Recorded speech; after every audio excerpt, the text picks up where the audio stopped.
Hello and welcome back to Tommy's Top Picks Weekly Roundup podcast, episode 151. I'm your host, Tommy, joined by John. How's it going? Celebratory number, almost more fun than 150. And during a Pokemon bull market. John, is this a bull market or is this a bubble? Yes. Okay, and then we're going to be talking about some what we played, and we're going to be talking about some Kaladesh and a secret buyout. I did a little bit of Bloomburrow draft and continued with my Boros enchantment standard deck. John opened things without filming it, and then we're going to talk about that Pokemon bubble and how it is a bubble or how it's not a bubble. Some Pokemon learnings I've had over the past couple of weeks. We're going to talk about some Flesh and Blood. That's still a game that we sometimes talk about. Got some learnings there we want to discuss. And then I'm going to talk a little bit about what's been selling between Fab and Star Wars that I've been selling. And then we're going to dive into the dirty, dirty world of economics. Yeah, stick around to the end if you want to hear some economic news updates. There's some pretty significant signals in the market right now, and I can tell you how it's generally interpreted, put it that way. Yeah. And Pokemon's got some magic, though. And one thing we did not talk about last week, which I will start with, even though it is not relevant, we called it out last week and then didn't talk about it, is Marvel Rivals. It is a video game, not a card game. But I forgot about that. I am still very hooked. It is really I haven't fun. gotten back to it. It's a shame because it does seem like a good time. But it's one of those things where even our group of friends, even as mediocre gamers as we are, I think we could actually be fairly competitive. We just need to do team comps because most teams don't. And they're team ups. So like if you have Thor and Loki and Hela, basically you need Hela and then at least one of the other two. Whenever Hela gets a kill, this is an example of a team up. Whenever Hela gets a kill, Thor and Loki, if they're alive, get 50 bonus health. If they are dead and the timer's counting down for them to come out, they get instantly revived. So I mean, that sounds good. Mm-hmm. So there's just all these different combinations of, and then like Thor and Captain America have a different one where Thor can like light up Captain America's shield, and yeah, it's super neat. It's kind of like it's giving me like OG Overwatch vibes. Like, remember when we would just grind games when it first came out? Yeah. And it was like 6v6 madness, no roll queue, nothing. That's this. But with way more characters to start. And I think a lot more balanced, actually. Hela's the one that's kind of like could be toned down a bit. But most of them, for the majority, it's pretty well balanced, which is kind of cool. And the supports actually aren't just like healers. They can straight up murk people too. But like Rocket Raccoon's a healer, but he can do a ton of damage and amplify a ton of damage. So it's interesting. It's cool. It's neat. But that's not cardboard. Did you play cardboard? I did. I played some Commander on Friday Night Magic. It was fun. Yeah. I played Arcades again, and I won, killing the ninjas because I hate ninjas. It was pretty fun, actually. He managed to pull off the walls turn into attackers thing, which takes forever to get there. But when I finally did get there, I was crushing him. It was pretty sweet. And then what was the other thing? Oh yeah, and then I played Mishra, which is a deck I'm just starting to work on. It's the Brothers War Precon upgrade, obviously. Mm-hmm. And that's fun. That's going to be a good deck. I'm looking forward to finishing that. That will be a while probably, but I tested it. The current version's terrible, but it was a first run to see how it worked, and I got a feel for the kind of the mechanics and what's good, what's bad. Nice. And it went well. It was a good test, but it was terrible. It lost very badly. Didn't really do the thing. And then Volo is still my favorite all blue deck with mermaids, and I'm still having a blast with that. I'm going to continue to tweak that up because its power is too low.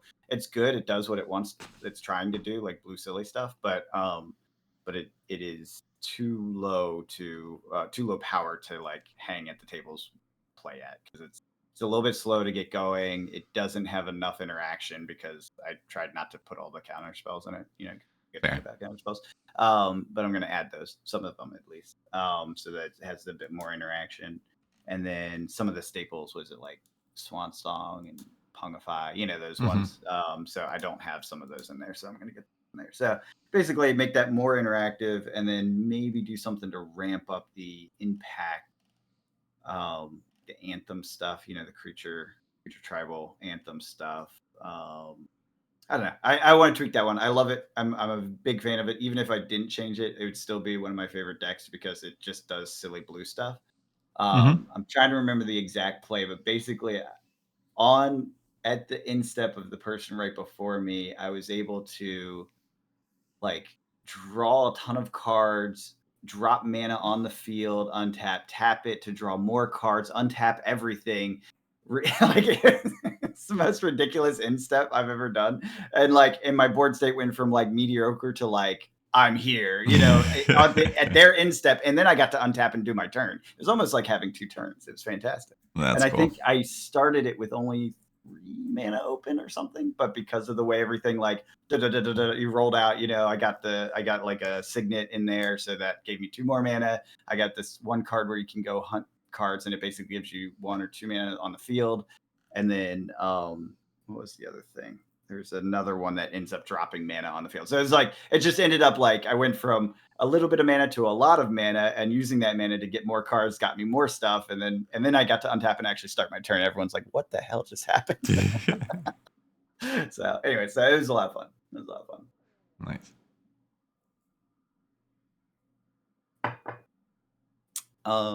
Did you play anything? I just played some Arena. Still on that same standard Boros enchantment deck. And the quick draft this week was Boom Burrow. So I went back and did a little bit of that. Still holds up. Still a ton of fun. That's fun. I think that's all because mainly it's been Marvel Rivals.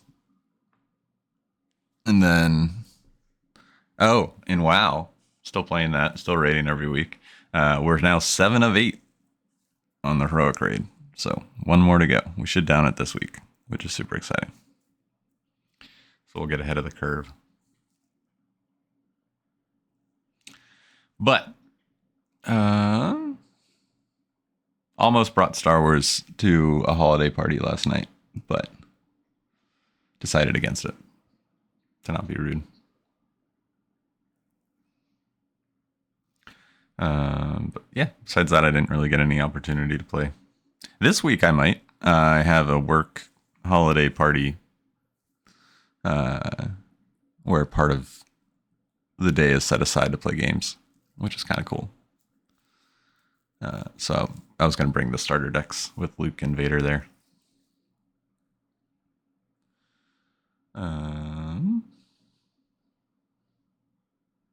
Yeah, that's all I really played. You want to talk about some Kaladesh? Yeah, so Rudy just put out a video. Pretty funny. I don't know if it's, I don't know. I'm not sure exactly how to read it, honestly. It is an unexpected push for the market to be a big bull market hype thing, right? Like, and I just don't know how I want to take it, if it's Rudy hype or if there's some legitimacy to it. I think there's obviously some legitimacy to Kaladesh and what happened there. So did we talk about that last week? I don't remember when this happened. That was this week. It was okay. So because they banned. Just to put everyone on the same page, the Wizards came out with a message that said apparently they got a consultant, and the consultant said that Kala means black or something, and therefore it was racist, and we shouldn't do that. So they renamed Kaladesh as part of Aether Drift, I believe. Very weird. Whatever. like I honestly don't care. I'm indifferent to that. Like whatever you guys want to do, if that's what you want to do, fine, whatever. The blow up the internet thing happened, which always happens because everyone likes to hate everything. And everyone got upset, or some people got upset and made a lot of videos about it because they have nothing to do with themselves. And and then the prices spiked because there really aren't that many boxes. There haven't been that many boxes of it for a long time. So the prices spiked because it was banned. Similar thing happened when was it Crusade and Jihad got banned, right? So anyways, but what he's saying, and I don't know how I don't think it's actually fully related. He's saying that he talked to a bunch of shops and they are indicating that someone is going around and buying large amounts of stuff, deploying large amounts of capital from that era. So that he calls it the Bronze Era, that time frame, Kaladesh, which is before I got back into it. So I honestly don't know too much about that time frame. And he's saying that they're buying it directly from the store so that there's no purchase history on the internet, basically. So it's a quiet sale and doesn't drive up prices while they're doing it. But if you look on TCG Player, all that era has almost no boxes, and that's true. Well, yeah. I mean, it's just they haven't been printed and slowly been selling over a long period of time. It's going to trigger a massive bull market. Stay to the end if you want to find out why I don't think that's going to happen. But when it comes to the actual activity and that stuff happening, that is quite possibly true. And in this little area, so if you have this stuff, there may be a bull market for this core time frame, right? That I could see because we're at the end of the product, right? Like the product's been around for 10 years plus, actually, in some cases. And it's out, it's gone, right? Yeah, like the supply has been figured out. It happens. The supply is the supply, but that doesn't even change the demand. Markets, even if it triples, how much did you make per year? I'm guessing it's around 7% or less because that's what it averages over time for all of these things. Like that's just normal. So it's good though for people that have held on to it that long and that sort of thing. Awesome. Good job. You're going to get your 7% that you've been waiting for. I know over the last decade, and like I said, before I got into this, and as I got into this, I had a few boxes. Like I had Gatecrash. I had the cheap ones from that era. I ended up selling most of them during this Black Friday thing at decent prices. Not very good though compared to what I bought them at because I bought them in the bubble. So a lot of those ones ended up being a bad buy for me. And that's where it's like, I'm not sure how big of a deal this actually is because how many people got into this during like COVID bubble? Yeah. And those things were elevated. And it's like, okay, even if they're still not there. Yeah. They're like, anyone who bought during the COVID bubble, not old time buying, but recent buying, is going to break even at this bubble. Right. And they'll probably be excited to get out at a break even because you know what I mean? Like, because they saw their value of all this stock go down. You know what I mean? So I don't know. It may lead to a bubble. He may be right. He does have better data than I do. So, you can rely on that. But he also hypes things, obviously. Cynic in me says that he wants to move old product. He sees that he has too much of it. And this is part of how he wants to hype it. I don't think he's the one buying it. I don't think he's like bamboozling everyone and doing it himself. And he sounds genuinely surprised. I'll put it that way. He's like, I don't know what's going on. This is crazy. Tell me what's going on. He's like really going crazy on it. But yeah, it's one of those things like, okay, if that's what you think, then go for it. I think it's a good thing if it goes up, sell into it like always. I think his advice was to hold on longer and sell later or something. I don't know. I didn't quite fully grasp other than he was freaking out about it. But yeah, I mean, it's a thing and it will have an impact on markets. Obviously, Kaladesh is like $700 for an English box now. It was 200, not that long ago. So that's definitely a thing. But these other ones are, I would say, yet to be seen if it's fully real because some of them have appreciated to the $200 kind of range from like 100 a little bit ago. But that's like the difference between we're in a bull market, we're in a bear market, right? The bear market's been over for however long, right? So I'm not seeing something to get excited about yet. I feel like the people that are looking for those boxes are looking for singles. I actually think that's what it is. Yeah, So he said, I don't know what it is. Oh, this is one thing he did say that what he had heard is that someone went and bought out all the Kaladesh at his shop. This was interesting. Before that announcement happened. Hmm. So that means someone has like insider information, kind of what's happening at WotC. Of course, I'm sure someone does. And they're using that to deploy money. And if that is the case, then that makes me think the commander committee thing is going to have some sort of impact over the next year or so. And they're buying this stuff out because it has commander staples in it.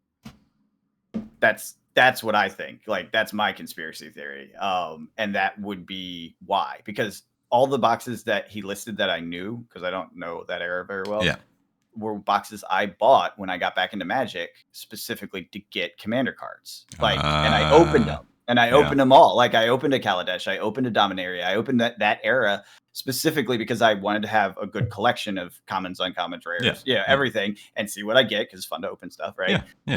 So when I was first getting back into it, I bought a Dominaria box, and I probably paid too much for it because it was kind of during that COVID bubble. So like, yeah, okay. Like, okay. So anyways, that's basically where I am with it. I don't know if that's exactly what it is. Like I said, I think my theory is this is going to have an impact on boxes because of the change in control of commander, and they're going to do something that will help, revive interest at that point, and then those boxes will already be priced up, and then people will try to get them, and someone will sell into that. I don't know, though, honestly. And honestly, the data is so early, and he does, to his credit, say specifically the data's early. I can't tell you for sure. This is just crazy speculation. Yeah, and the headlines, I'll know more in 30 days. All right. So the headlines are putting eyes on Kaladesh, but when the headlines stop putting eyes on Kaladesh, what happens? In 2-3 weeks from now, I think there will be more news, CD or EDH related or whatever related, that's going to help drive some of these sales, and that's kind of where the specker is going. So the second news drop. Yeah. Because if they were ahead of Kaladesh, they're probably ahead of whatever's next. Whatever's next to hit that era, it's got to be what? Pioneer. I think Modern still hits that era, right? And Commander, right? And of the three, what has WotC dealt with, right? Well, yeah, Legacy's everything, right? Yeah. So what has WotC had news about recently, right? Not Pioneer, not Modern, right? As far as I know, they're kind of flubbing on those. Although Pioneer, they just launched release thing. Yeah. So it could be Pioneer. It could be Pioneer. Pioneer on Arena. But Pioneer versus EDH, which one do you think it is? Like, where are the odds? EDH, the odds absolutely. Towards EDH. Yeah, so that's where I'm at. But whatever, ride with it. If you got this old stuff, keep it sealed. You might be able to sell into even bigger hype. I saw a post on Reddit this week about this guy who came back to Magic, and he got together with all his friends, and he showed up with a 60 card deck, and everyone else showed up with Commander, and he was like, "Wait, what's going on?" Because no one actually talked about the format. They just all assumed that they were going to play Commander, except him, because Commander was just becoming a thing when he left. And now it's all Commander. It's pretty funny. Pretty funny. Yeah. But I don't know. I think it's an interesting time. I think this is a blip. Yeah. And we're in a bull market. We've been saying that ourselves for weeks now. Yeah. And yes, that's the case. A headline. This is a good time to sell into things, but longer you wait, the more you can get, but you also risk having to hold on to it for another 5 years if things change. So you got to keep that in mind. Yeah. But all the things we've said, right? Yeah. Which is what I've been doing with Pokemon and trying to figure out where I want to be. Because I have been selling a couple boxes that have hit kind of some of the Scarlet Violet boxes that I was able to pick up for like those $70, $80 deals that are now like $150-ish. Because I'm like, all right, it's doubled in less than a year. Let's get rid of this. But at the same time, they're Pokemon boxes, so they're gonna keep going up. But I think just the Pokemon market has changed. All the YouTubers are back, which scares me. And I have both Magic and Pokemon listed on Facebook Marketplace. I get maybe 5 messages for Pokemon for every one I get for Magic, which isn't surprising. Because it's not. I feel like Facebook Marketplace is much more of a Pokemon environment than a Magic environment. Yeah, I would agree with that. But like this guy I met up with yesterday, he got an Obsidian Flames box, and he asked me if I had anything else, and I said, yeah, I have a little bit of every Scarlet and Violet up until Twilight Masquerade, and a little bit of Sword and Shield. And he asked me for prices of one box of everything I have. Wow. And I was just like, what? He was like, what kind of a deal could you do? I was just like, oh, I don't really want. And then it made me think, like, I don't really want to give a deal. Yeah. Because all these boxes, I like. It's the whole point, right? Is yeah. that you're taking your time with it. Yeah. And so that's what I told him. I was just like, I'm not really in a rush to sell these. Yeah. Like, as they sell, great. But like, I've had to adjust, even over the past like 2 months of selling these, I've had to adjust the prices up. Yeah. Yeah. Like, it is a bull market. We've been saying it though. Yeah. That's why we've been saying we're selling, because it's a good time to sell. Yeah. And things are adjusting up. Exactly. I think there are bubbles in Pokemon. Yeah. But I don't think little micro bubbles happening right now as the frothiness builds. Yes. Yeah. Yeah. So like with Surging Sparks, right? It's still at it's at 220. It's still climbing. Last week it was 210. And then earlier this week I looked, it was 215, and now the cheapest is 220. And there's not a lot. But there will be more. Because it just came out, right? It's going to have its next waves. Yeah. But at the same time, there's the overall environment of Pokemon has changed, not just for one set, but just kind of like a floor set where stores are not dumping them anymore. There's nowhere that I'm finding that people are selling those 80, 90s anymore. It's all, you're lucky to find one of the newer unliked sets for 100 kind of a thing. Yeah. So if you find a box for 100, that's probably a good deal, even 100 plus tax. But I just think the MSRP increase that they put in, they're trying to get to closer to. And I think it's working, that people are now just kind of accepting these low 120, 130. Because even when I was selling, like, people would push back on 130, 140, and I would hold firm because I just don't want to sell it for less. But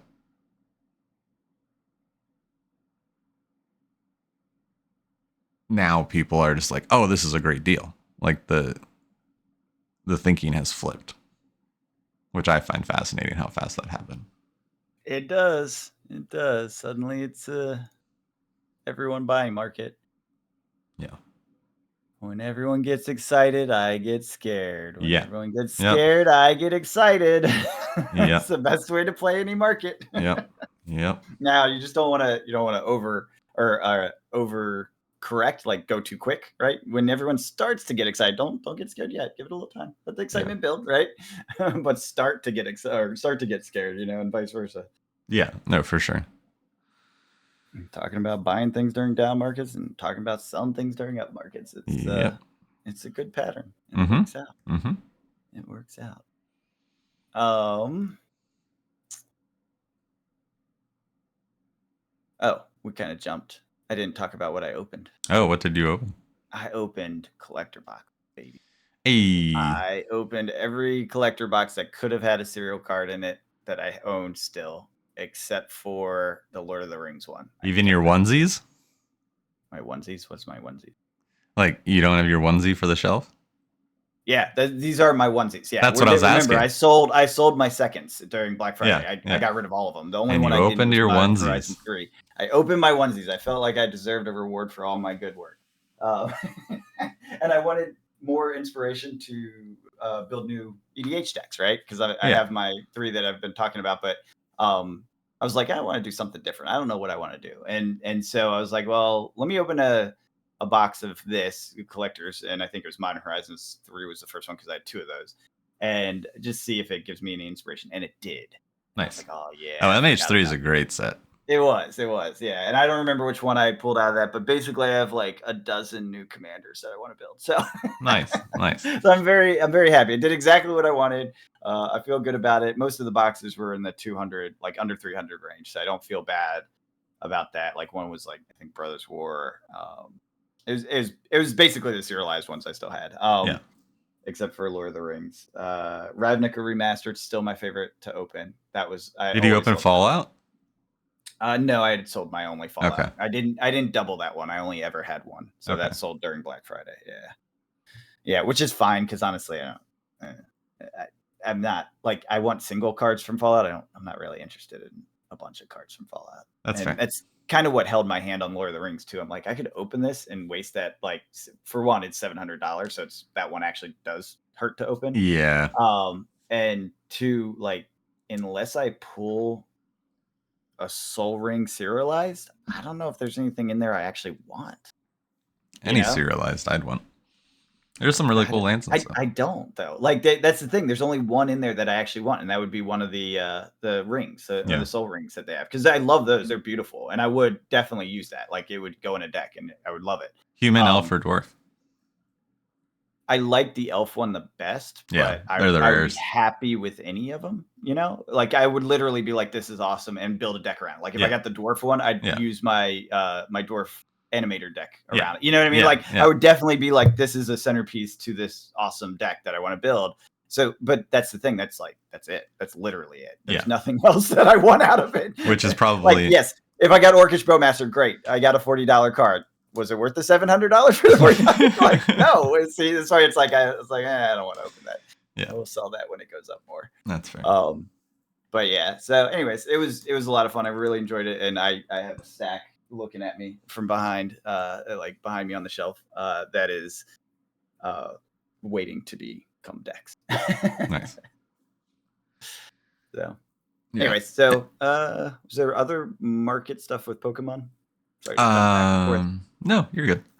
We were going to talk about you opening stuff. Yeah, I've been tempted to open stuff, but I haven't really yet. Besides my Dusk Till Dawn that I opened a bunch of last week. Need to find a box to put those in. They're still sitting in the card sorter on the dining room table. But yeah, I just think Pokemon people, the industry or the customer base has now accepted that those really cheap booster boxes are just past. And the $100 floor, I think, is just where people are buying things up. There's still sets people don't want. It's still like there's still those learnings, but I think we're on a new path. And with all the YouTubers and stuff, and now this being the second go around, I'm really not. You never question the big two. Well, you can question them, but yeah, they have their downtimes, but that doesn't mean like. You don't think that they're going to collapse just because they have their downtimes. Put it that way. No, I don't. No, but what I'm concerned about is this new era, and this being the second recent wave of horde sealed product.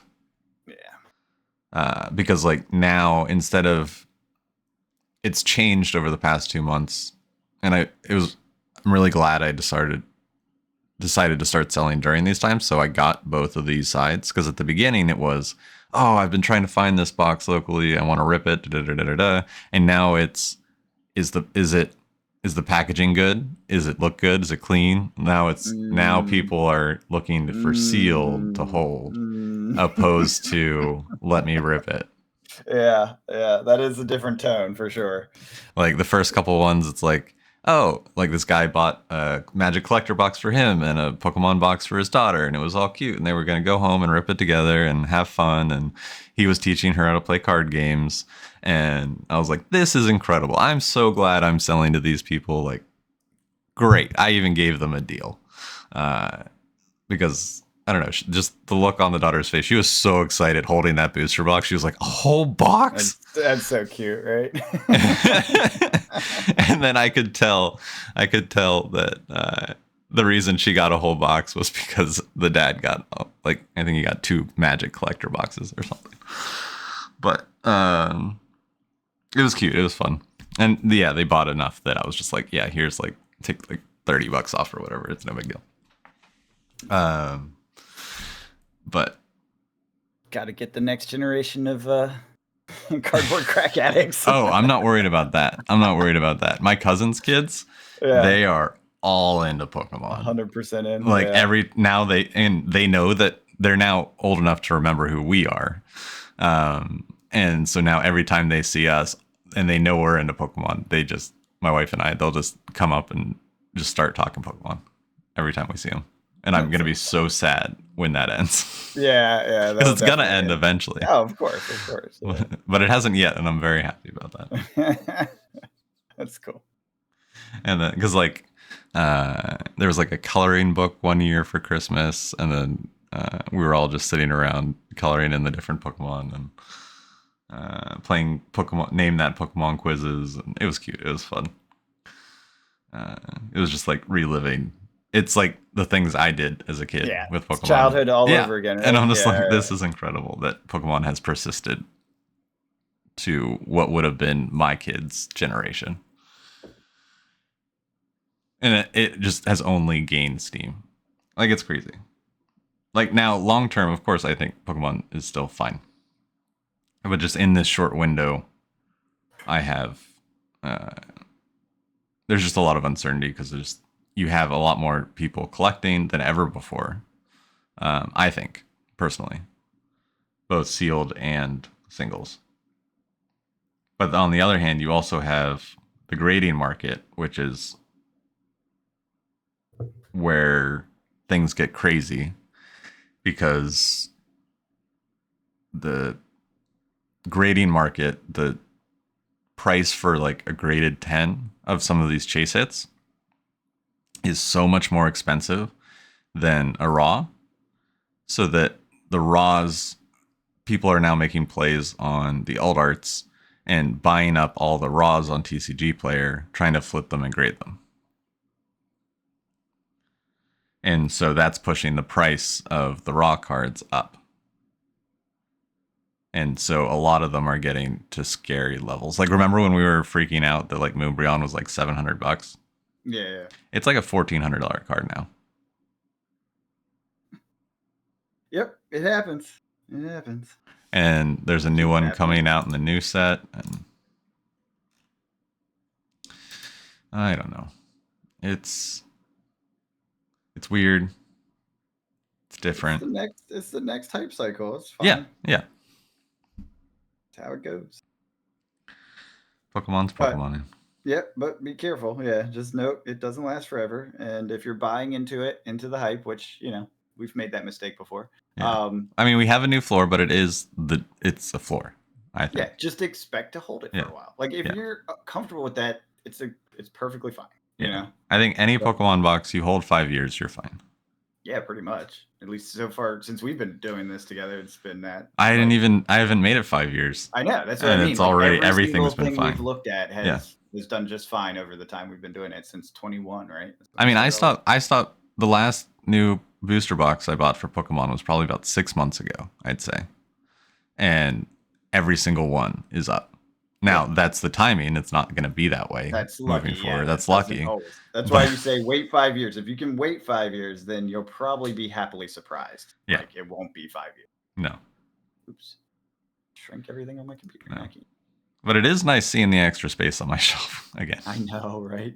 I cleared out some of stuff at Black Friday. I'm like, oh, I don't even need this shelf anymore. Yeah. It almost felt a little freeing, like letting a lot of these cards go too, these singles. It's just like, I don't feel as attached anymore. Mm-hmm.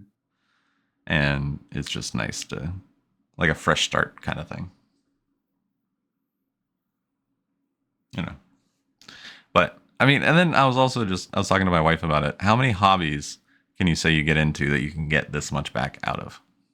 Yeah, that's my big thing. Like, even with the ones that missed, and we can transition into Fabulous because I just sold a bunch of Speaking of. but that does talk about, like, I was sitting there chatting with our buddy Gary, and he was working through the list of stuff to sell it to the shop, and it's like, oh yeah, that one was a miss, right? Like I bought it and it's gone down, right? The Bravo, the full art Bravo, you Yeah. remember? Yeah. Yeah, Starvo. I bought that at the top, and it is Yeah. like it's worth nothing.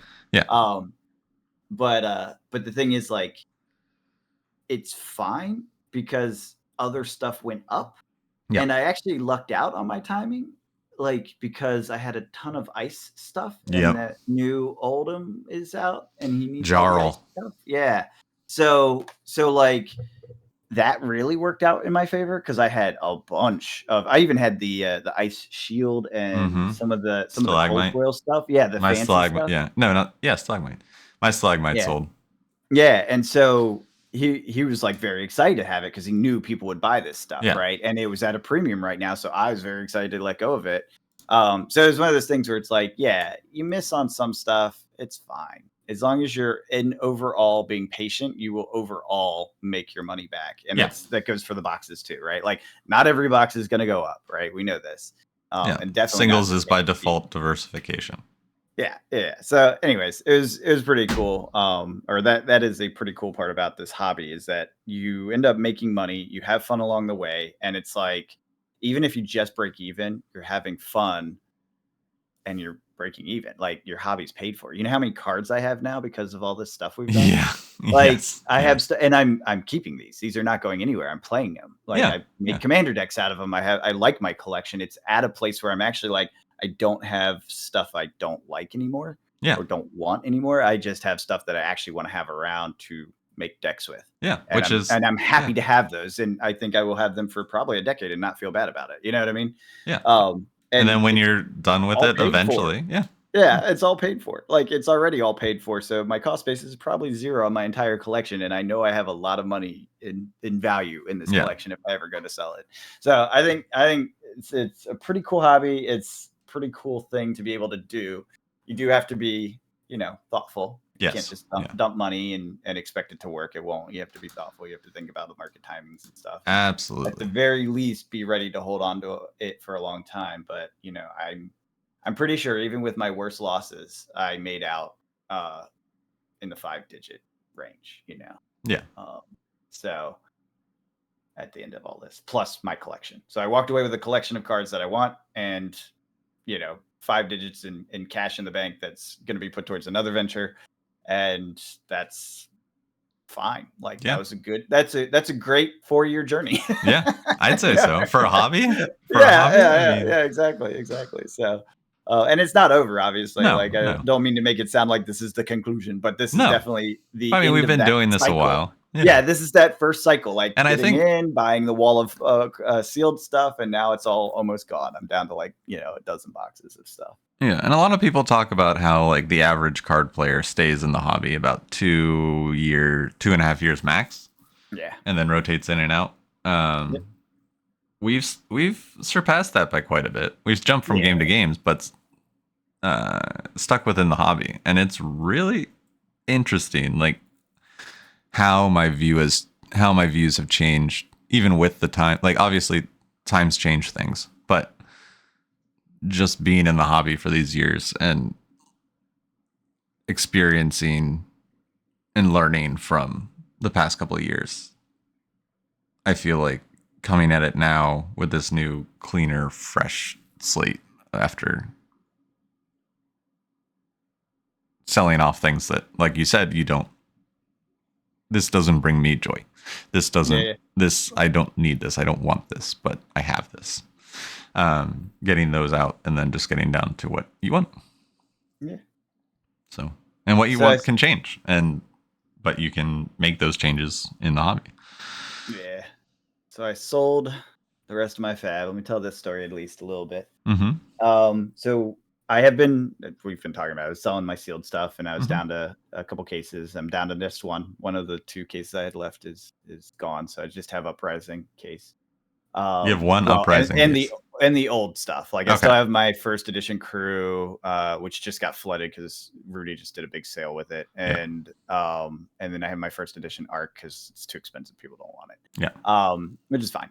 Those are the ones where it's like, oh, I took a loss, like a big loss probably on those, but that's fine because it's made up for with everything else. And we talked about my cash basis was in crypto, which was already at 20x or something when that happened. So my basis was very, very cheap. Point being, though, I'm out. I got out of the last bits of it yesterday. That's what that was. I was selling to a local shop. They needed staples, and I had basically every Majestic from the beginning through Dusk Till Dawn, like a play set of almost all of them, because that was my collection of, if I go to build a deck again, I want to have these cards, right? That we had the exact same collection. Yeah, exactly. So I had everything. I sorted it out and took it in and sold it off. And like I was talking about, like some of the stuff was unexpectedly great because I was really into Icelander and I had a lot of icy stuff, and I love the cold foils and that sort of thing. And so that worked out. That actually, I like definitely gained on all those cards more than I should have. On the other side of it, there was a bunch of stuff that I grabbed in speculation or whatever along the way. Brainstorm is one that stands out in particular. The tomes, oh my god, the tomes, man. They banned so many tomes. Yeah, they hate card draw, and I'm like, I am so sad. And that's why I got it, because card draw is always good, right? Yeah. And they're all banned. Yeah. And not all of them, but a chunk of them. So of course those don't sell for anything. Tome of Fandale's $1. Yeah, exactly. Yeah. Yep. So it's sad. But it's like, at the end of the day, did I have fun playing the game? Did I have fun collecting? Did I have fun buying and selling? Did I make some money? Yes. All that happened. And it was interesting to sit in the shop and listen, because there's a new player in there who's very good, very skilled player. And he came from Modern that wasn't firing. And he's like, yeah, I love the competitive thing, but it's just not happening over here. So it seems like everyone that was in this shop, it might have been one of the shops in Philly. They are basically all converting to Fab because they want a competitive scene that's competitive, and no one feels like Magic's going to support that going forward, which I agree with them. Like, I think that's not really their focus in Magic, and it definitely is in Fab. And I'm like, if you like competitive, like precision, Fab is the game. We went back and forth, had a conversation about like different things and this and that in cards, because he was just hanging out with us while we were doing it. And it's like, yeah, if you want that, if you like that precision, like grind to perfection capability, like Fab is your spot. Yes. It is absolutely your spot. So yeah, and it does seem to be healthy. Gary was telling me a little bit about the tournaments and stuff that have happened in the city and what's going on. And they seem to have a regular set of events that get played every week, and everyone gets involved. And there's a bar local to it that it's Tuesday is their main night, so they all meet up and have a drink before they go. And it's like they like crash the bar on a Tuesday when it's usually dead. There's like 16 of them in there drinking before they go and play Fab, which is cool. It's like really that's a fun community. I get that. Oh, absolutely. So cool. Yeah. But yeah, it's definitely not my game. And when I was getting paid out by the owner, he's like, "So why are you getting out? What's going on?" I was like, "I'm terrible at it." I was like, I'm not good enough at this game, and it's a really like good competitive game. It's just not my jam. I like variance. I like chaos. I like all the things that this game tries to remove from it, so that you can be perfect, right? Like it is possible while still having a competition. And I'm like, I just don't. And he's like, yeah, I don't like it either for the same reason, because he's a Magic player. He's the same as me. He's like, I like Magic because of this. And it's like, yeah, okay, I get it. Yeah. So, anyways, game for everyone. It's really cool. It's been a fun journey. I love Fab. I think it's really cool and does exactly what it says it's trying to do. And maybe I'll buy some of them back if they ever do the PvE thing, and it's like a commander style or very nice casual style that I can get into and not worry about it. Then I might be back. I don't know. We'll see. But at that point, I'll buy the cards I want for that. Probably exactly. That big of a deal. Yeah. So, anyways, just kind of a end of an era for me. I do still have cards. If you do look at the shop, you'll see I'm gonna have a bunch of cards up.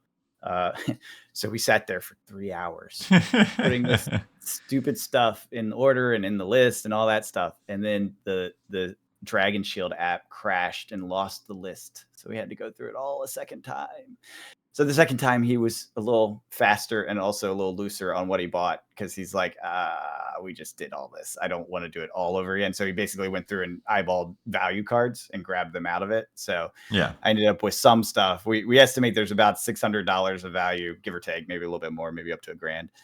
still in the stuff that I ended up taking home. He didn't take, but it was Yeah. just one of those things. Like based on the math of where we ended and where we were and how far we were when we crashed, I was like, yeah, there's probably about $600 or $700 of value still in there that I should go through and list them. So I'm going to list everything, including the bulk, just because it's all ordered right now. So I might as well just list it all. It's easier than actually trying to figure out what's not, what is and isn't. Yeah. So over the next month or so, I'll probably be completely done with my Fab singles, and if Uprising sells, I'll be done with my Fab sealed, except for old stuff. Still have one of each of the first 3 boxes sealed in with the plastic cases. You know what I mean? The hard case. It's gonna stay on my shelf. And then I have the old cases, which if I can sell them, I can. But at this point, I feel like I've gotten my money out of Fab successfully, so I actually don't care. I'll just kind of sit on them. Maybe they'll sell for more in like 5 years, and that'll be fine. Maybe I'll open them if I really feel like, if I'm like, this is never gonna sell, because Arc is just completely obviated by new cards, like power creep, basically. Like if Arc will never be opened again, then I might just open it and just be like, whatever. But we'll see. It's been a fun journey. Yeah. I enjoyed Fab for that. What do you think about that Arachne art? That's crazy. Yeah, it's a little much. I don't know if I have enough context for it. I don't know if enough context is out. No, probably not. But it's like, so we were in the store and they were chatting about different mechanics, and they're like, what is this card? Look at this art. And I'm like, I sent it to Tommy. I was like, look at this thing. It is insane. Like, it looks insane. It's like bursting at the seams, like bloody monstrosity. It looks like they turned Arachne into Levia. Yeah, a little bit, for sure. Right? Because she had that with her. Your attacks with stealth that were attacking a marked hero get +1. They're attacking plus hero get +1. And when this hits, this gets go again. So it seems basically good. All stealth gets go again on Arachne now. Yeah. Assuming marked is something that's easy to do. Yeah. At the beginning of your end phase, if an opponent is marked, you become a random agent of chaos. What does that mean? Which is a transform. Yeah.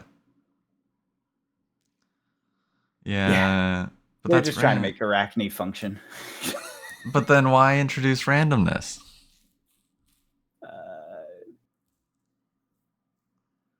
I don't know. We just talked about how much Fab doesn't like random. Well, but is it really that random? Is we don't know. Chaos just different like +1 type skills right. that go again? You know what I mean? Like, is it just doing slightly different things? Like dropping was it like not ponder tokens, the blood rot tokens or whatever? So like, it's probably not that random. It's probably just different things to deal with. Yeah. But anyways, maybe it is. Maybe they are trying to add a little randomness into it. They did come out with an article that was like 6 months ago now, but they did say they were interested in putting more variability into it. I don't know if this is part of that design, because it would take a while for it to show up, right? Yeah. Yeah, we'll see. Yep. Usually when these cards come out, we just don't have all the context, so we can't make assessments. No. I was really more talking about the art. That's just some wild art. Oh, for sure. Basically exploding into flesh and blood, literally. It's all this goo coming off of him. It looks like a cape made of his own skin, essentially. And he's some sort of tentacle demon monster. Like, that's the other thing. He's just a crazy looking creature, whatever the heck he is. Anyways, cool Marvel. Yeah. Well, we already kind of talked about what I've been selling. But one notice, I mean, it's basically my store right now is about 50% Fab, 50% Star Wars. I started with Fab, to be fair, and then moved to Star Wars once I had more inventory spots. But since I've switched, almost 2/3, 2 out of 3 orders are Star Wars, and then 1 out of 3 is Fab. Just a little learning. Now it's probably just what I have on offer, but it's always with Fab. It's always like what's in meta. You know what I mean? Yeah, and then you look at what's not, and then it's like, oh, this is 70 cents. It's majestic. I am literally listing everything, and so I'm going through this right now. It's kind of a painful thing because I'm like, I know this card, like the Angels, for example, the Herald of Erudition or whatever. It's cheap, right? And I know at its peak, it was like $20-$30. Yeah. And it's like, I should not list this. I should wait until an illusionist comes out, but I'll sell it for $1. I don't care. Yeah. Like because I want to be done with it. I don't want to wait until that cycle. And on top of that, I was doing that with a couple of different sets of cards. Like I can't remember which one it was, but I had some stuff that I was saying, oh yeah, this warrior set's coming out, this whatever's coming out, I'll sell it then. And I forgot. I missed it. And the meta's already changed off of it. So I missed my spike. Yeah. So it's like, if you're not on top of it, trying to play that game is difficult. If you are on top of it, there's lots of room to make money in Fab. Yes. Oh, for sure. It very much is an easy market if you are interested in staying on the meta, paying attention to what's going on, buying the stuff everyone hates or just LL'd or whatever as it crashes or at the bottom of the crash. Like, I bet if you do single like analysis of the singles, you can find that check mark that's equivalent for release of a product. You know what I mean? Yeah. On the singles based around meta. So it's like LL just happened for Prism or whatever, right? Angels are going to drop, give it 3 months. Angels will be at the low, buy them then. Next time she comes around or Angels are viable for somebody again, then you're going to be able to sell them on the upswing. So it's definitely a viable like secondary market for singles because of how strongly tied to playability it is. But you do have to stay on top of it. Yeah. And those moments are brief, right? Like Yes. you get the hype moments right with the announcements in the very beginning or around a top 8 type thing. And those are your times to sell. And then after that, it's gone, right? Because they LL out, then they drop again. You know what I mean? Like you have a window, and that window can sometimes be very quick. How fast is someone LL'd? Definitely within like 3 to 6 months.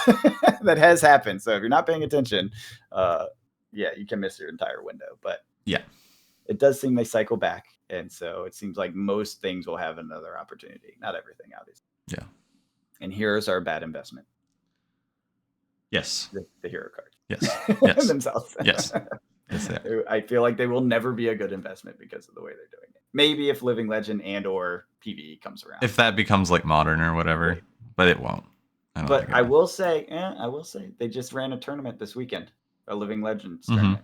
So they are trying to make it a thing. Yeah. Sure. Yeah. Give it another 10 years, maybe it'll be a thing. Yeah. There just aren't. I don't think there's enough sets yet. Yeah, agreed. Yeah, we were talking about building. Afterwards, we went and grabbed a beer. I was like, let me buy you a beer because you stayed here for 7 hours. And I really appreciate you not giving up when that list deleted. Because I was like, no, I really wanted to sell this stuff today.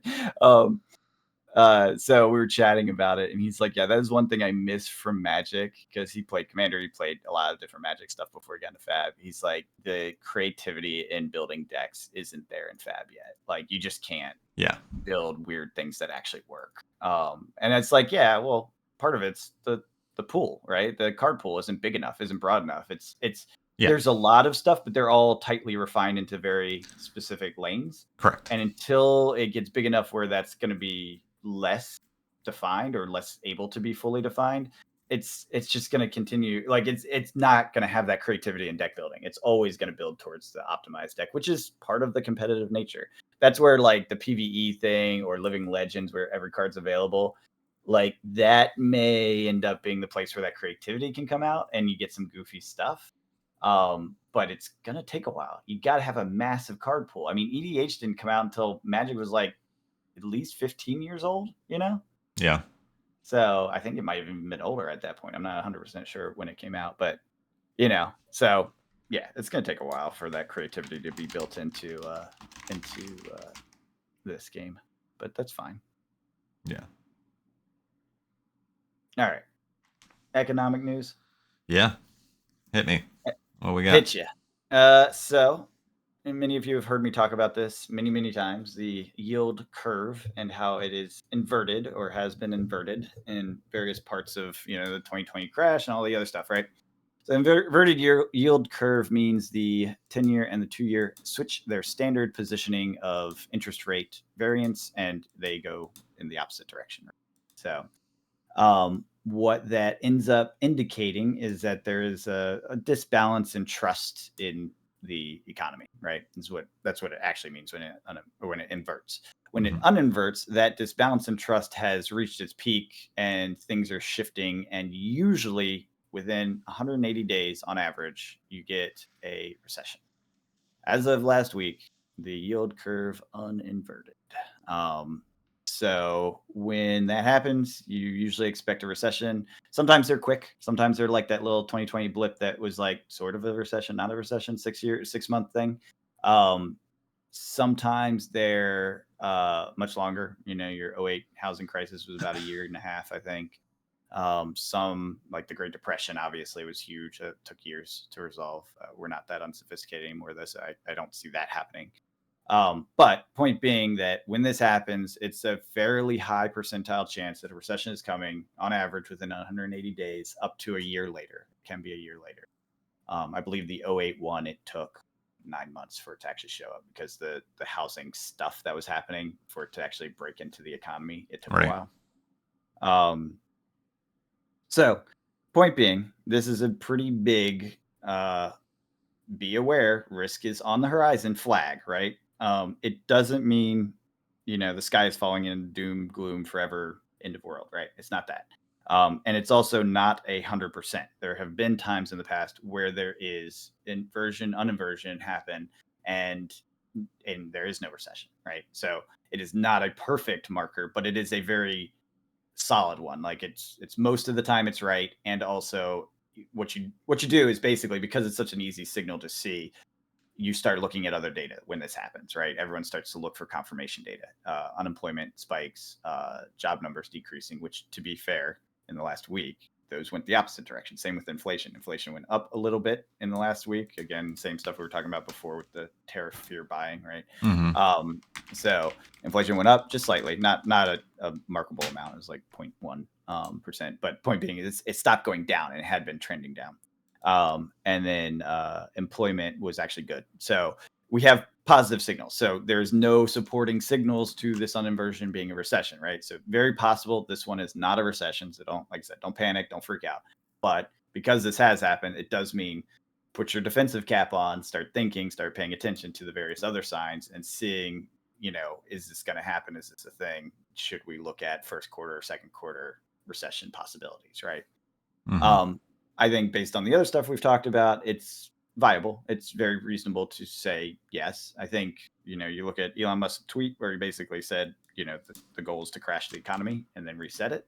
I think he's going to have enough influence where he can help make that happen. Does he do it? I don't know. Is he successful? I don't know, but he seems to want to. And he tweeted about it. And then you look at, I think it was Trump came out this week, and I don't want to get political, but it's economic.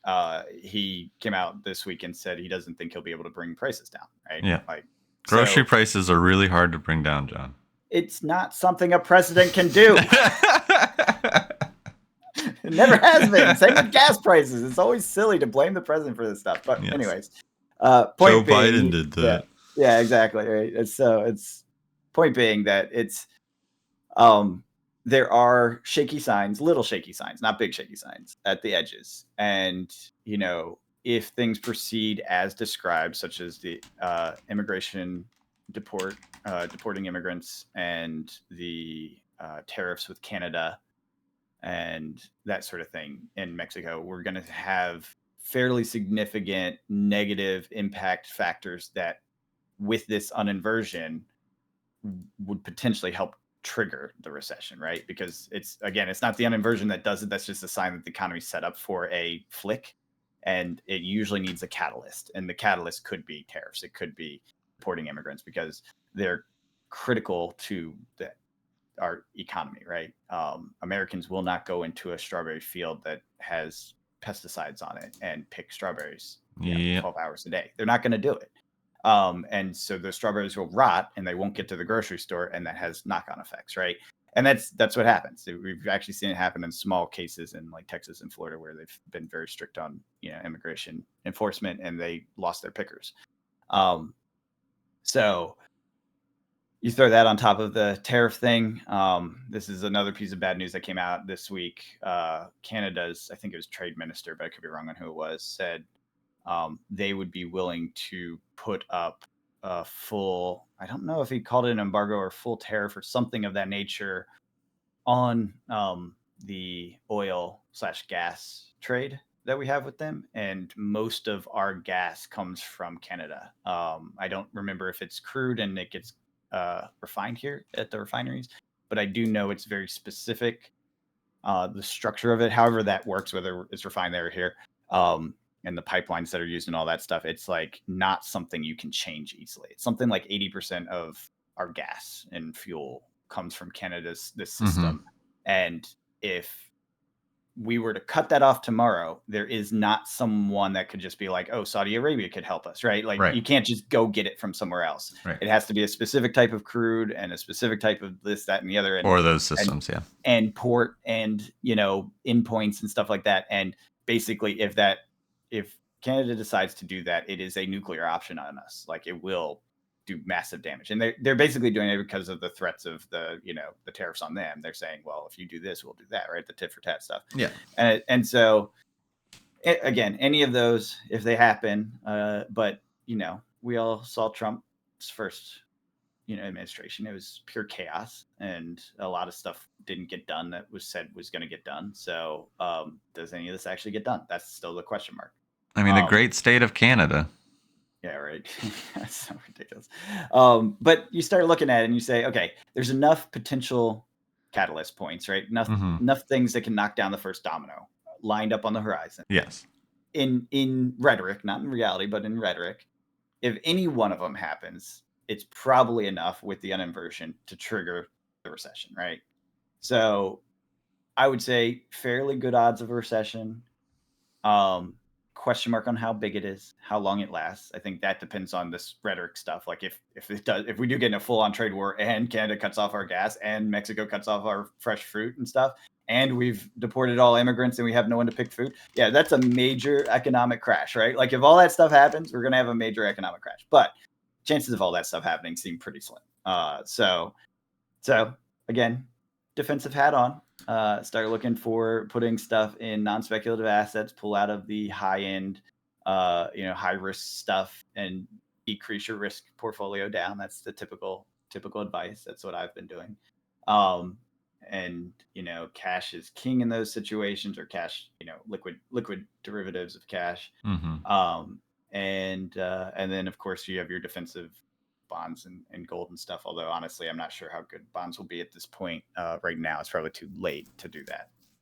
So anyways, it's one of those things like, yeah, take a look at it, maybe reorganize some part of your portfolio. It's not 100%. It's not a guarantee. So don't rearrange 100% of your portfolio and all that. And if you're young, you know, nothing beats time in the market. So if you have your 401k or whatever invested, and you're young, ride it out. Like there's probably no reason to do anything in that regard, because am I still considered young in this situation? Yeah, I would say so. Cool. Yeah. So it's one of those things where it's like you can ride it out. Yeah, you'll see a dip in the value, but by the time you care about it, because a retirement account, like it's already come back, right? These things don't last for decades; they last for years at most, right? So no, they're buying to pull out of your opportunities. retirement account in the next 2 years. If not, then you're probably okay to just ride it out. Yeah. If it makes you nervous, if 5 to 10 years is a scary time frame for you, you might want to touch some of that money in that time. Like say you have an account that's for a house and you're building up on the house and you want to be able to buy a house in the next 5 years. That's where you might want to get it a little more defensive, right? Because that might take a while to come back, and then you know you might have a struggle there. So that's where it's like, if 5 years is a scary timeline, then get out of the scary part, get into something safer. If it's not, then you're probably fine to ride it out, like long-term retirement accounts like that. Yeah. So, and none of this is financial advice. It's just like these are common knowledge things if you do finance stuff. So, anyways. Uninverted yield curve, never a great sign. To be honest, it's been a long time coming, and I think I was talking about this for the last 4 years. Yeah. I've said this so many times, and you know, I'm going to feel really dumb if this is one that doesn't have a recession at all. I'll be like, all right, fine, I give up, guys. I have no idea. No more recessions ever. All the rules don't apply anymore, and I don't know why. But yeah, so anyways, this is a very common thing, and it's one of those things to note and be. If the recession could hit next fall, that'd be great. Why? So no one has money to buy Spider-Man boxes. Yeah. I mean, it could technically last that long, like wait that long to hit. That is absolutely possible in the historic of uninversions. It's not common. I think the longest was like the '08 crisis, and then one of the older ones that doesn't, like, you can't really do apples to apples with it anymore because our Right. economy's different now. Um, but that is probably it. Like, generally speaking, it's rather quickly. And I think 2020 was fastest one, if I'm not mistaken. I could be wrong on that, but I'm pretty sure the 2020 like pseudo recession that wasn't officially a recession, only kind of a recession sort of thing. I mean, one, it only lasted 6 months if you call it that. And then two, I'm pretty sure it happened almost instantaneously because it's all tied to COVID, right? Mm-hmm. So it was like day of, week of, month of, it all happened very, very, very fast. So that's a different type of thing altogether. So yeah, that's where we are. It doesn't seem too bad. Just position yourself for it. Yeah. That's all I got. I will say, tying it back to cardboard, Rudy's. This is about to be a massive bubble, Oh, hype yeah. market Yeah. stuff. Just to keep this in context, he could be right because again, he's looking at a very specific era, and that area could bubble while everything else is starting to struggle. And if you recall from the 2020 crash, it took a while for it to show up, right? Like, it was on the down market for a long time before people realized we were on a down market. So it could take 6 months before the market really realizes that, we're in a recession sort of thing. Say the recession happens very quickly. So we're talking about a long time range of uncertainty before it would happen. But just be aware, this is why I say 5 years should be your target. Because if you're buying into this stuff during this era of like, oh, this hype is going to happen, I got to grab these boxes before they go too high, which is, I understand if you're listening to what Rudy's saying, it's a reasonable thing to think. Just be aware that you may end up holding that bag for 5 years. And that's, if you're okay with that, then more power to you. Go for it. We did it. Like, we bought stuff with a 5-year time horizon and made money on it. Like, it does work. It's not like it's a terrible, and it may don't not ever take do that. 5 years. Like Exactly. with us, it didn't. That's but my point. We were it may not prepared take to. 5 years. Yeah. We were prepared Just don't to. think you're gonna flip it quick Tindy style. Don't use leverage, right? Because if this recession does happen in the next 6 months, you're going to be the last one holding the bags, right? If you just bought, because it's not going to appreciate in 6 months, right? Never leverage. So just be aware, like, while Rudy's thing could absolutely be right and our thing could absolutely be right at the same time, both of them can. You need to protect yourself, right? And so just be aware and consider the possibility of a 6-month hold. I mean, a 5-year hold, and that you will not get profits necessarily in 6 months. You could, though. So it is a possibility. I'm not saying it's not, because if what he's saying is true and all this stuff is happening, again, he has better data on this. He looks at all this stuff very, very closely. If everything he's saying is true, there may be a good 6-month hype bubble before a recession hits, right? Like, that timing all fits. And so you could 3x your money in 6 months. I don't think it's realistic, but you could. And then the recession does hit, right? But if you're buying late, like you're doubting Rudy now, you hold off and then the prices go up and you hold off and then you buy in towards the later end of that, you might be the one holding the bag. So just keep that in mind as you're looking at markets and deciding what to do with this stuff. And honestly, you really should never buy cardboard with a shorter time frame than 5 years in mind. I just don't see that as smart, because that's your average return ratio. Yeah, and like we were talking about earlier, you now have gone through 2 cycles of people. Yeah, essentially. Yeah, that's why, because that means the oldest stuff basically is now forgotten by all. Yeah, and so it becomes novel and or nostalgic. Yes. So that's what you're targeting, because that's where you get the money, right? That nostalgia kick. That's what people buy, right? Yeah. So anyways, it's just one of those things to think about, and we've taken enough bruises to share our experience. Well, speaking of, to end the podcast, what are you looking to buy? Right now, I'm not buying anything in cardboard space. Well, that's not true. All right. Well, from an investor standpoint, I'm not buying anything in cardboard space because I don't want to invest in it right now. I'm investing in other companies' stuff that I'm doing. That's where I'm putting my speculative money, is in a company that I'm starting. So the stuff that I am buying, though, is all stuff that I enjoy. I love. So with some of my store credit yesterday, I bought a bunch of Commander Master set boosters because I love Commander Master product. It's very good. So that's stuff to open for Commander. Nice. I am buying collector boxes probably with the rest of it because, again, I liked opening that and getting inspiration for more decks. I have some here that I bought off of Amazon. They were very cheap. I was surprised. Some of the older ones were rather cheap. So I bought those specifically to open them, not for the shelf. Yeah. So that is what I am buying right now. I did get a Foundations play box, by the way. Yeah, let's go. We don't need to break it yet, though. I still have those 2 pre-release kits. Yeah, all good. It's just it was one of the things I had on the shelf. They were pretty ripped up by Black Friday, so they didn't have much to buy with my credit. That's fair. I bought a bunch of like staples like Cyclonic Rifts and Mana Drain and stuff like that. So I got a bunch of, most of the money was actually that. But then I was like, what other sealed stuff? And they had a Foundations box. I was like, I'll buy that. I don't have any Foundations. Like I didn't buy any of it. So there's some good cards in there. Yeah, that's why I bought it. I was like, it's fine. It's too open. It's for Tommy and me to play. Like it'll be fine. Yeah. So that's the sort of stuff I'm buying. I'm buying the stuff I want to play and do stuff with and enjoy. I'm not putting anything on my shelf right now.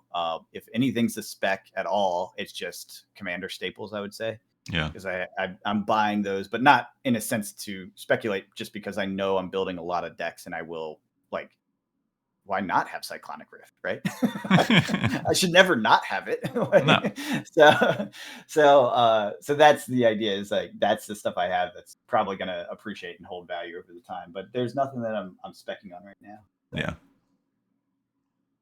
Yeah. Not specking on Pokemon right now. I know it's a new floor and everything, but I'm giving it some more time to work itself out and this craze to die down. I never buy Pokemon during these crazy times. Yeah. And then I always buy it when people hate it, and it's works. Being dumped. I am keeping an eye on Lord of the Rings draft boxes. That's my spec right now. They are decently priced, but there's rumors of the One Ring getting banned in Commander or in Modern. Sorry. Mm-hmm. Which, because it's taken over, like it's in like 60% of decks now or something. Yes. So if that gets banned over just being too prevalent, which makes sense, does the box go down? Does the draft box go down? I don't know. Right. So I'm just seeing. If it doesn't, then I'm not gonna keep. I already have my supply, but if it dips down to like that close to 100 range, I'm picking up another case probably. Yeah, I'd actually buy a box at that price, because, like I said, I don't have that many Lord of the Rings cards. Like I did not open any of it, and there's some I want, and I like opening product. Like I really do. I literally have a stack of packs next to me that I grab one every once in a while, I open it, I sort it, and I put it away. It's my fun, damn it. Let me have my fun. Oh, exactly. Yeah. No, and now we've made the full circle. We've gone through the speculative stuff. Now we figured out what we like and know how to be the most efficient with our money on it. And made some money. And so you get to reward yourself. When you do a lot of work and you make money on it, you should reward yourself a little bit. Don't blow it all, but you should absolutely. give yourself 10% and say, look, this is my bonus for all that good work I did. Oh yeah, that's why that's what I do. Like I'm keeping my Leia Showcase, even though it's my most expensive Star Wars card. I'm just that's my card. Yeah, cards that bring that card brings joy. Yeah, exactly. Yeah, I have a signed what's it called? The Harvest Tome. Of Harvest. Yeah, that's definitely my fab forever card. I also have the Yorick, which I did go to sell, and Gary gave me a hard time about it. He's like, "You can't sell that. It has a good memory associated with it," and it does. Yeah, it does. Mine's sitting. I have a shelf behind me. If you watch Tommy's Top Shelf Comics, you'll see it there. It has the Flesh and Blood lore book. It has all these like really sentimental things. My Batman issue 1. But just a bunch of random cards that I like, and some are expensive, some are not. Like one's $1. It's the hyperspace variant of Hello There. It's $1, but it's up there. But then I also have like the Misty full art card and first edition Ninetales from a childhood collection, and Yorick and my fourth place Mace Windu, and the Darth Vader pre-release demo event variant. So nothing that's crazy expensive, but as I was scrounging my office trying to find going through random piles of cards, I was like, oh, that's a $50 card. I could sell one of these. I'm like, wait, no, I put it on this shelf for a reason. It stays on this shelf. That's the funny thing too. Like this Yorick, I don't know if this is my original Yorick. I'm pretty sure I had multiple at one point. I have 3, I think. That's what I mean. Like when he said I shouldn't sell it, I'm like, I don't think that's the one that I got. That was mine. I think it's one I bought. Because I have 3. Don't know where mine is, so maybe I should hold on to it just in case. Because I gave one to a friend, and then that wasn't able to make it, and then I got one. My wife got one for going, and then we both got another one for doing the cosplay contest. Yeah, so we walked away with 4. Yeah, you guys had a lot. So I have 3. That was PT1, right? That was first Pro Tour, yeah. Yeah. Well, I'll hold on to that. Yeah, I don't know where the other one is, but like I said, I'm pretty sure because of what pile it came out of that was the spec bought by at some point when we all thought Bard was going to do something. Yeah. They can't make it do something. No. It'd be silly. PvE. Yeah. Anyways, we've rambled on long enough. Yeah. It's been a good long pod. If you made it this far, hashtag I made it. But yeah, that's all I got. Me too.